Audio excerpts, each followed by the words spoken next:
A very good morning. I welcome you all into this exciting episode of Evolve with Mugema. It's the 12th day of May 2026, right? Okay. And in Uganda, the president is handing over power to him. The country is in merrymaking.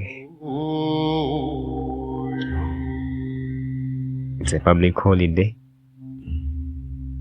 So if you're there and you're not going to work, it's just a great experience to give family time and friends for clarity and self-peace. Go to that farm. Do something that just adds up to your mental health, to mental sanity. We're always here, Monday to Friday, and we're going to talk about the different aspects of life and how we can help each other grow. It's not a political show, not a religious show, and mind you, it's not a motivational talk. My name is Brian Mugema, and I'm your host. I celebrate with those that have what to celebrate, and I sympathize with those that have a reason too.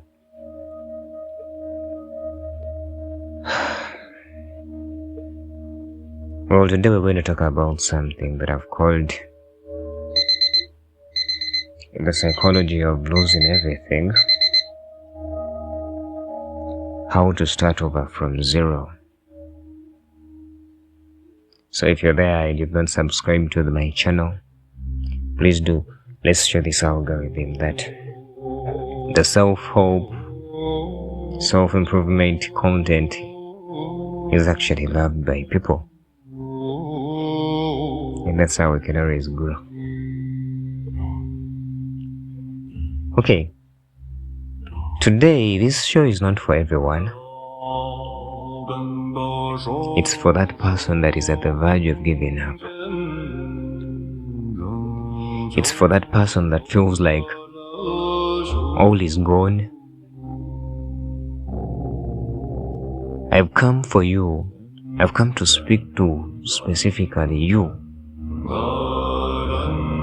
who feels like you have nothing to live for anymore, because whatever you have been building for a lot of time has just gone. Maybe in one weekend, maybe in just one board meeting.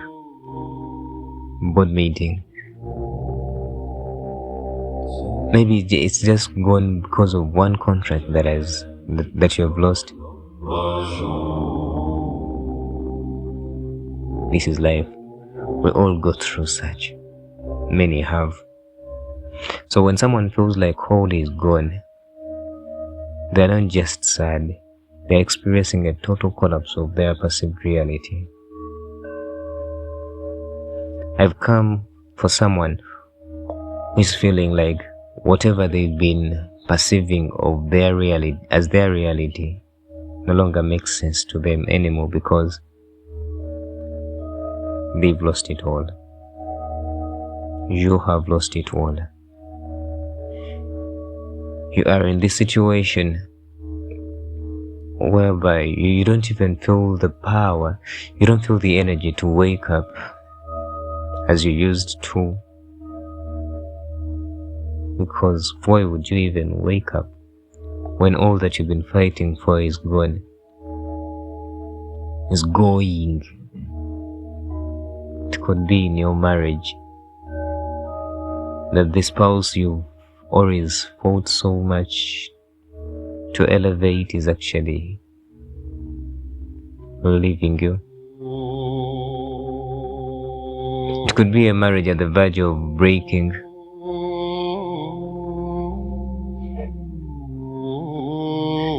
could be at work. It could be a busyness that you're looking at and you feel like it doesn't deserve your energy anymore. Because after all, it's even breaking.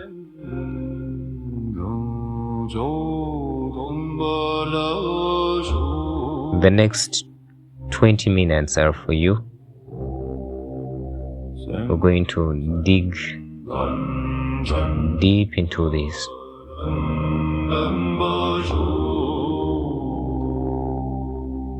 So tell a friend, to tell a friend, to tell a friend that we are evolving.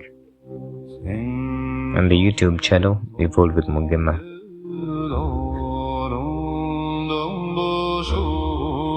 There is a specific kind of silence that happens when the life you spent your years... There is a specific kind of silence that happens when the life that you spent years building collapses in just one weekend, one day, or even an hour. So whether it's a career ending, a relationship shattering, or a personal failure, just suddenly the flow is gone. Psychology calls this the existential vacuum. You're feeling this vacuum within you. There is a void, and you feel like you no longer have a reason to exist.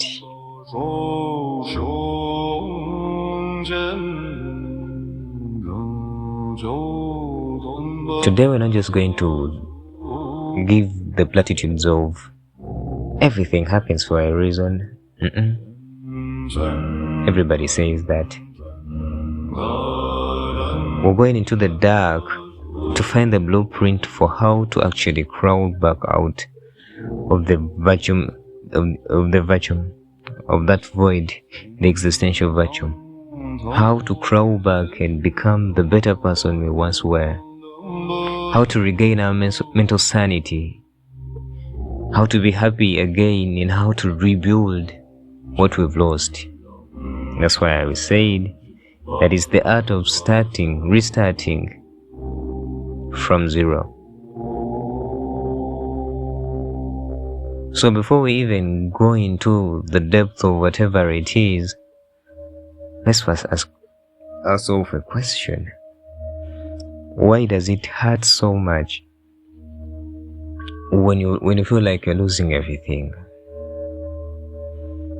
In psychology, we have what we call the loss of identity construction. There is an identity that you've been constructing for a while. It could be a brand that you're losing currently. It could be just that sense of belonging as someone's husband, someone's wife.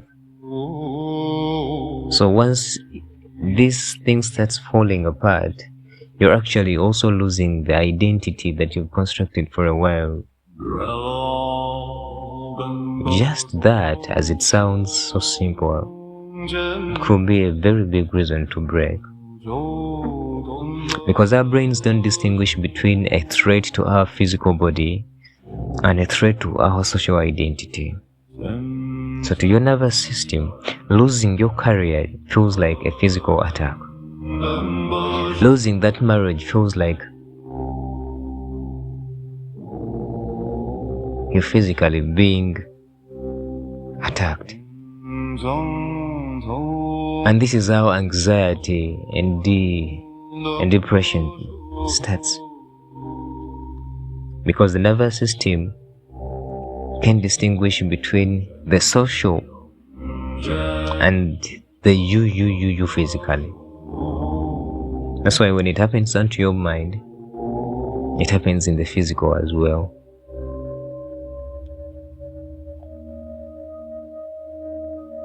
During the years of the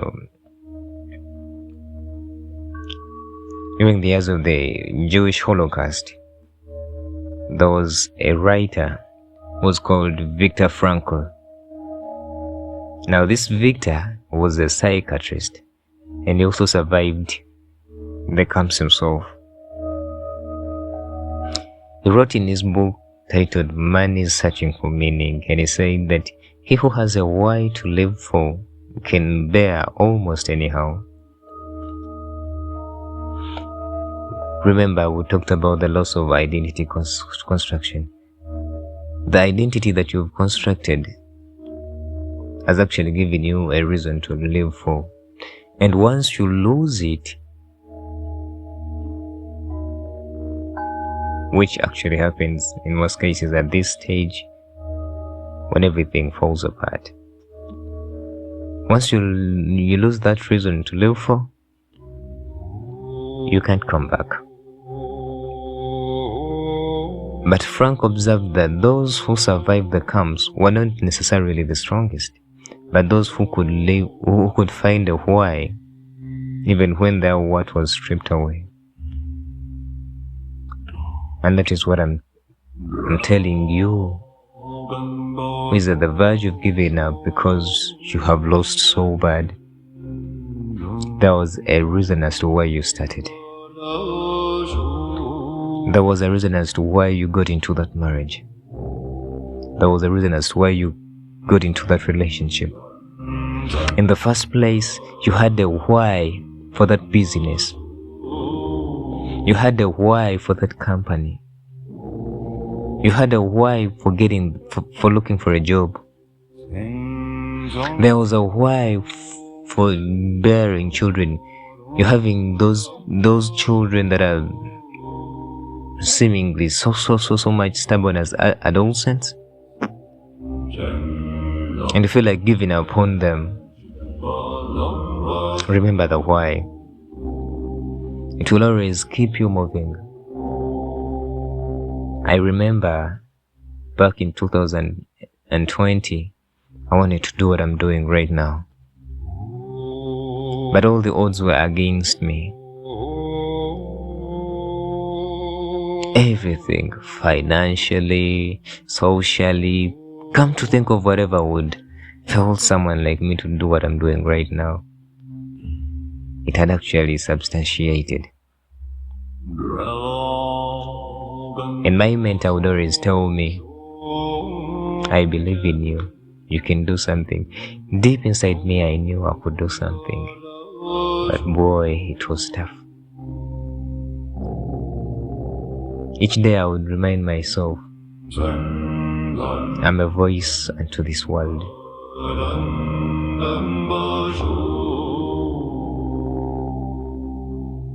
But it would just remain in affirmations. I never started. Until early this year, when I remembered I had a reason for starting a teaching program where I can coach people. I had a reason. My why. Your why will always keep you moving. When I remembered that, I determined to start small again. To start small. To trust the process, however hard it could seemingly be. And here we are, not successful of course, but at least far better than we were in Jan, right? We are evolving. What are the indicators that you have this void within you? Some of us, because it's psychological, the most intriguing part of these psychological issues that we have as people is the fact that you could be having it not knowing that you really do have it. So it has the symptoms that most of us could even be ignoring. You could be that one person with a void within the inside of you and you didn't know. Number one, if you're to write, you can write. It's called anhedonia. Anhedonia is ANHEDONIA.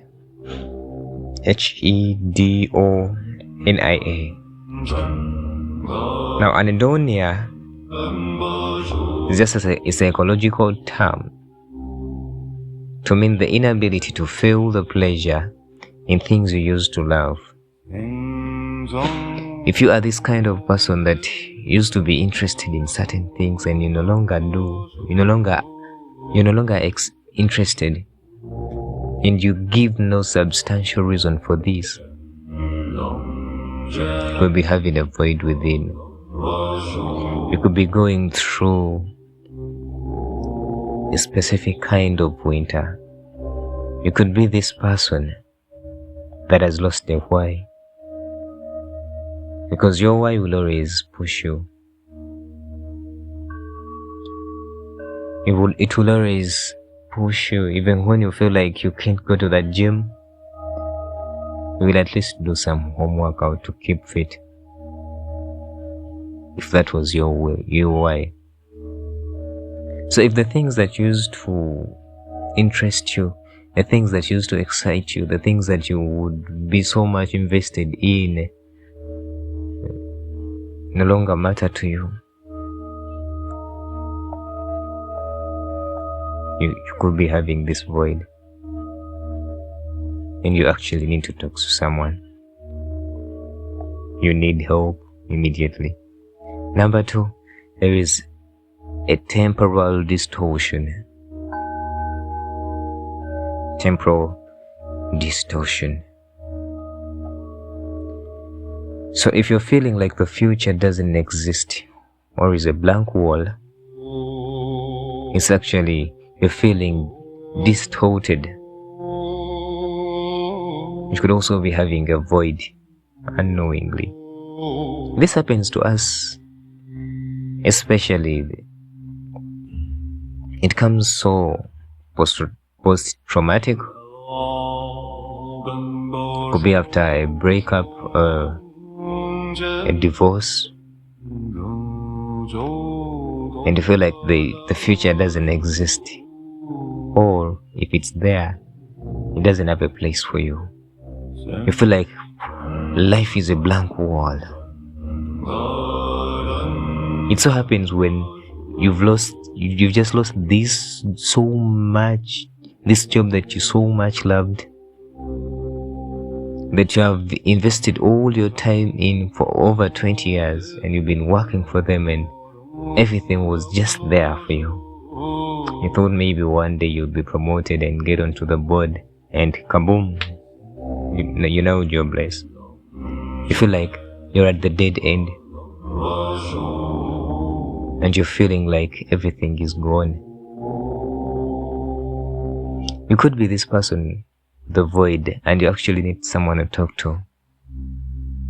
Number 3, we have what we call the cognitive tunneling.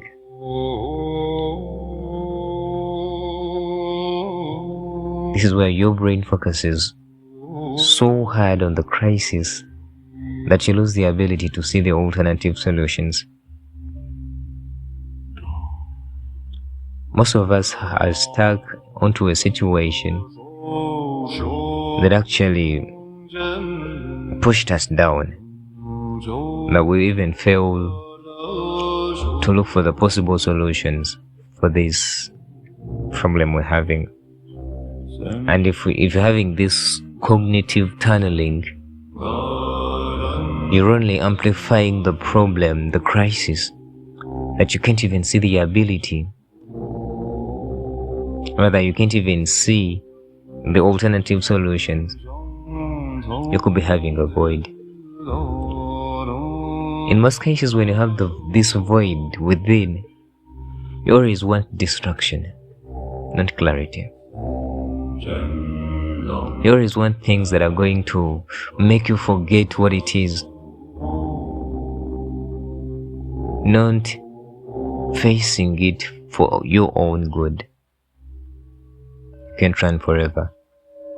You need to talk to someone. And if you need help, you can always look for a psychiatrist. You can always look for therapy. There is one person I believe in and I trust so much. He's my mentor.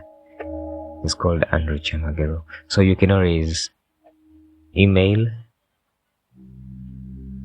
at chamageromethod@gmail.com to book a session.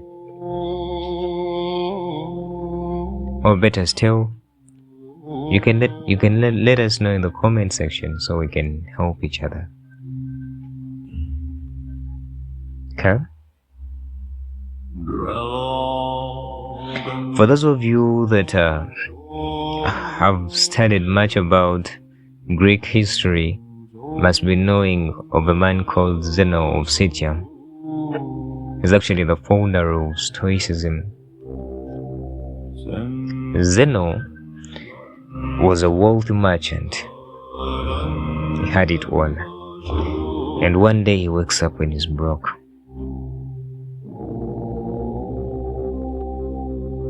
Because he lost everything in a shipwreck. History tells that he arrived in Athens with nothing but the clothes on his back. But guess what? Zeno didn't just sit there in despair and start crying.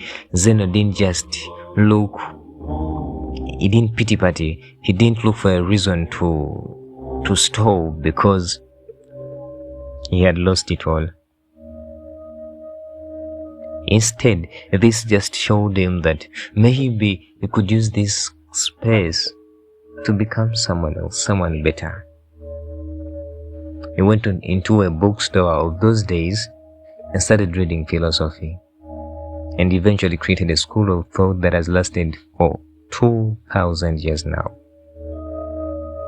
That is Stoicism. That even the non-Greeks of currently are studying. Something so powerful, so great, emerging from out of a break. Wow. This man challenged me so much and showed me that by the virtue of the reason that you're still alive and still breathing, there is another reason to move on with life, even when everything feels lost. He famously said, "I made a prosperous voyage when I suffered a shipwreck." Why? Because he found purpose. Maybe this void is not to break you, but to help align you with the purpose. Those of you who are avid Bible readers must be knowing of a man called Job who lost everything. Yet this was just an alignment into purpose.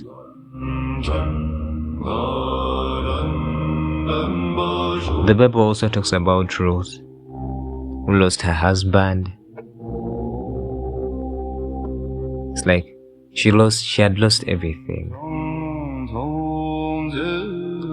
But eventually, because she didn't just pity party and settle for the title widow, she ends up being wife to Boaz, as if that wasn't enough. She was wealthy. So life is not about sitting back and crying and always remembering how sweet life was and now you're doing nothing. No. There's always a reason to start afresh. So how do we deal with this collapse? I'm sharing 3 pillars that are going to guide us on how to deal with the collapse and the void that you could be feeling having lost everything. Number 1, right? Radical acceptance. Acknowledge that the flow is gone and stop trying to fix the old life. See, we spend a lot of time trying to fix what is already broken. Believe that once a glass is broken, it can no longer be fixed. And once milk is poured, it can no longer be recollected. So instead of trying to prove to yourself that you can put things right, why not just let it go? and know that now that is gone, all I have to do is start afresh, just like Zeno did. Number 2, don't try to fix the very, very, very big things. Look at the micro victories that you have. Could be fixing one thing, small thing at a go. Maybe a meal, a walk, an art craft made. This is helping you on how to recover, because your mind that has been stuck into the heartbreak, into the loss, needs something that is going to relieve it out of that, so we can think again and refocus just for the good. Okay? So do these small fixes and they will help you. They've helped us. They've helped many. And even you, they will help you. I recently shared of how something as small as just the morning road walk helped someone overcome the anxiety that he was going through. And when I come to think of it, how many people are doing road work and they're not overcoming the anxiety? Why? Because their minds are not wired into it. They are not celebrating it. They want to fix the whole big thing, and all you need is one thing so small at a go. Okay? Number 3 is the Phoenix effect. This effect will actually let you use the blank slate to choose who you want to be now. When Zeno lost it all, he didn't try to fix it. When he lost it all, he used the Phoenix effect and asked himself, how can I now be someone better? And he chose that. There's just been many people in history, time and time again, who just got aligned into their purpose, having lost what they had. So just choose this, a blank slate, and choose who you want to be. It could not be that failed version of you anymore. Maybe just another better person from the inside of you, because it's there. Okay? Psychologically, there is what we call the post-traumatic growth. And this is all that you need. You could have gone through a kind of trauma of having lost it all, and now you need to grow. Research shows that the people who experience the significant life crisis often report higher levels of appreciation for life and personal strength after the recovery than they had before the crisis. So we're going to thank this crisis that you're going through right now, because after it, you will have the ability to appreciate life and personal, and you will have this personal strength to go through whatever, because you can, and I believe you can.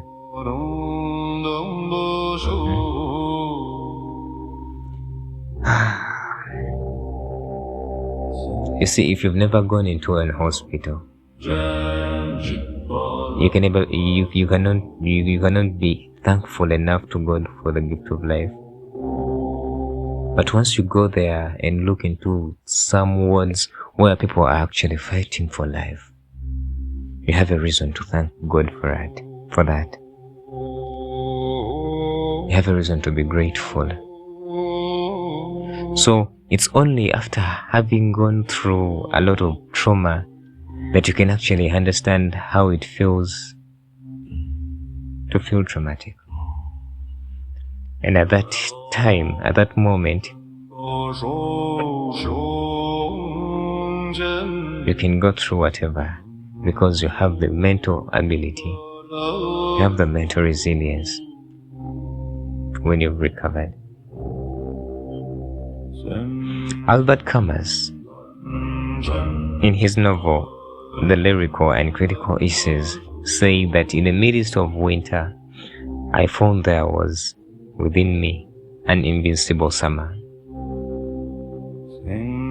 When they tell us that there is a light at the end of the tunnel, it's not just a motivational quote, but actually there is. I know it could, I know that the tunnel could be so dark, and sometimes it could be so cold or even so hot. It's uncomfortable, right? But keep moving, because within the inside of you there is an invisible summer amidst of the winter. Just like Albert said, so is the truth. To those of you that read the Bible, there is a scripture that I can't quote right now, that I can't locate right now, but it says that suffering may be for a night, but joy comes in the morning. There is always a morning. The sun could be so hot, but it will have to set. What does this mean? It means that yes, there is a time for everything, and for everything that has started, there is an ending. That situation you're going through has an end, and its end is so soon when you get intentional on overcoming it. I'm one of those people that believe that there is nothing that happens to us when we don't have the mental ability to go through it. It's just that we are so good at pity partying, and we are so good at always calling for help even when we can do it ourselves. But anyway, it's also okay to feel like you need hope, and if you do, seek it kindly seek it. Okay, so if you're in the middle of the winter right now, remember, you are not building your old life. You're building a version of yourself that is disaster proof. You're not trying to fix whatever has been broken. You're starting something new, bigger and better. Okay? If you've ever lost it all and found a way back, share one thing that helped you in the comments. You never know who needs to read those words today. As I wind up,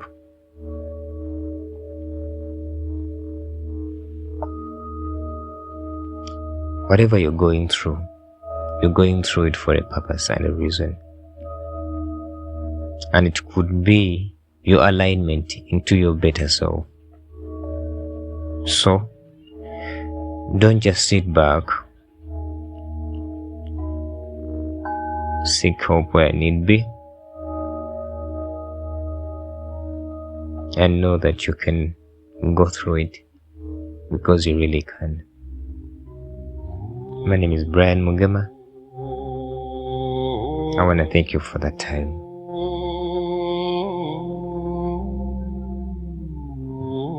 Please don't forget to subscribe, like and comment, and of course share.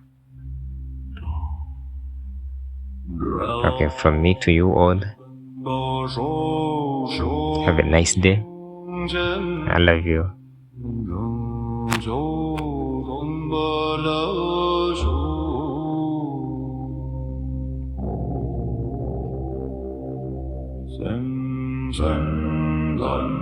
Zhen,